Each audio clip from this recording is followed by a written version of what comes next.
What's up, everybody? It's Michael the Magician coming at you with another cool card trick tutorial. We're going to learn a trick that you can do with any deck of cards at any time, and it's killer. So let's not waste any time. Let's learn the secrets.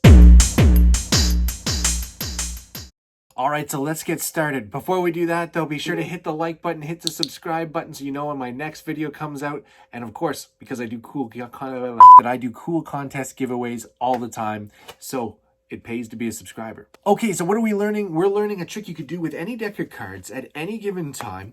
All you need to do is know one thing ahead of time. It's a really simple trick that people can't wrap their mind around. So let's see a performance of it first, and then we'll learn how it's done. All right, so here's how it looks. You can take the deck of cards, you give them a quick shuffle, and you can shuffle them as much as you want. All right, to your heart's content.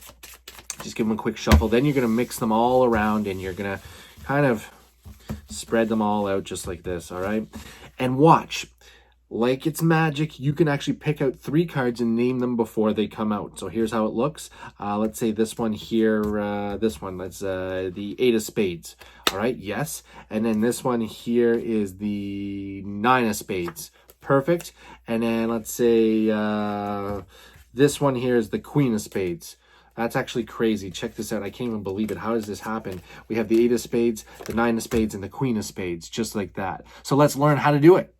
All right, so to do this trick, it's actually not very hard at all. You'll be up and running very soon. You just need to know one little bit of information, because this is based on the one ahead principle. And basically, it's because you're going to be one step ahead of the audience. So you're going to need to know the top card in advance, or if you want, the bottom card, but I like to use the top card. And because we're one step ahead, we need to know that really before the trick starts. So let's get into it. You can control the card by doing some controlled shuffling. So watch, you can do like a riffle shuffle by leaving that one card just on top, making sure it stays there. You can do that a few times if you want. You can do a controlled overhand shuffle like this and just pinning this card to the back so it never moves. It would look kind of like this. The card never ends up moving. Okay, that's again, 8 of spades is still there. Or you don't have to do any shuffling at all and you can just go for it. From here, the way I do it, the way some magicians used to do it, I should say, is they would spread the cards out like this, and then they would pick out 1, 2, and then they would go to the top and pick out the third one and kind of hope that nobody would notice. That never made sense to me.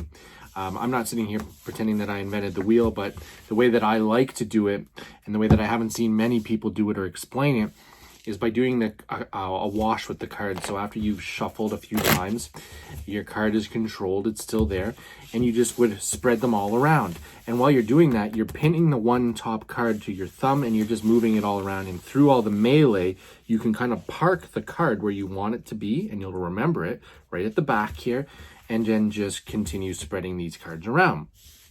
So I know that my important key card is right here. Okay, that's important. We'll come back for that after. Now we got to pick up other cards, and it doesn't really matter because you're going to do a little bit of lying, and magicians are naturally just full of it anyway, so this will fit in with any magic trick. So the way we do that is we would pick out just a random card, and before we pick it up, we want to call the card out. Don't pick it up and call the card at the same time. People will think that you are just looking at the card as you're saying it. So we're going to pick out a card, and the first one we're going to say is the 8 of spades. All right, so I would pick it up, look at it like as if I am agreeing or I've done it right. You don't show the audience, but kind of nod in approval. The next one, you can grab any card, or you can get someone to point to it. As a matter of fact, you can get them to choose one of the cards in this process. So let's say they choose this one or this one. Yeah, you're going to say the next one is the ace of spades. Now let's pause there for a second. Why do I say that? It's because this card is actually the ace of spades. So because I know that this one here is the 8 of spades, and I said it was this one when I picked it up, the next one I'm going to say is the ace of spades. I picked that up. It's actually not the ace of spades. In this case, it's actually the 9 of diamonds. And then the last one that you pick up, you're going to come back and find your important card there that you've controlled, and it's this one here. All right, and I'm going to say that it's the second card, the 9 of diamonds. So like I said, I'm always one step ahead of the audience, but they don't know that. Come and find it. There it is, the 8 of spades. So I come and find it, and there it is, it's the 8 of spades, and all you have to do is put them in the order in which you called them, which would look something like this. All right, this is based on the one ahead principle, like I said. You just need to know the top card in advance. All right, so that's it. The one ahead principle done with a killer card trick, and I swear it will fool people. Just practice it like you do with all your tricks. As always, be sure to hit the subscribe button so you know when my next video comes out. Also, I do really cool giveaways. You don't want to miss those. I would certainly appreciate it if you like this video and leave a comment. Let me know what you thought and what tricks you want to see going forward. Thanks again for watching. I'm Michael the Magician. Peace.